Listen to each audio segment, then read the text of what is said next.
On the fringe of empire, high in the mountains of northern Romania, contemporary Byzantine artists made precious records of the fall of Constantinople.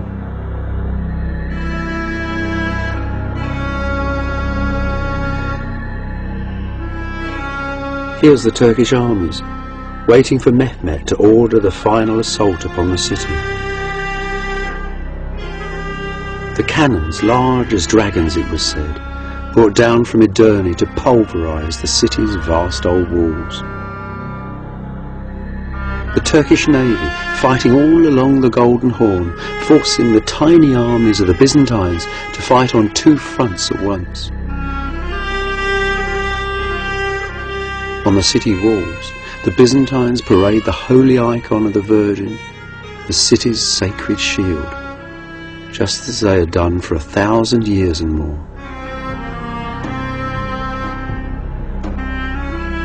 Every hole, each crack and weakness in the ancient walls was strengthened by the prayers of priests, the women and the children.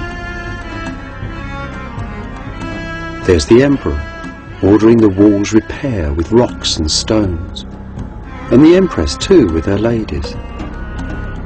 Here though, the artist is in error. There was no queen. Constantine XI, Constantine of Mistra, was childless and a widower. The last emperor would leave no heir.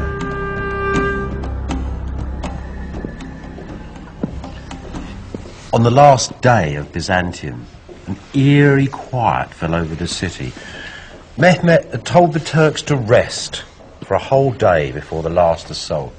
He gave the emperor time to walk with all that was left of the armies and nobles of Byzantium once again into the great church, and there, after all their arguing at Florence, the Greeks and the Latins joined together in a last service, and the emperor went to the altar and was given the last rites.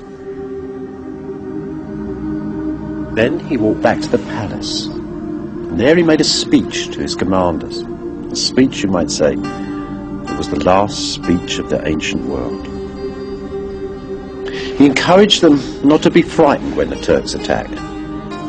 He said that their ancestors, the ancient Romans, were terrified when Hannibal's elephants had charged towards them, and they hadn't run away. Because they were human beings, people with will and mind, and not given to animal desires, and that he and his commanders had mind and will and God and belief upon their side. It was those beliefs of mind that stem back to Greece and Rome and fuel the modern world.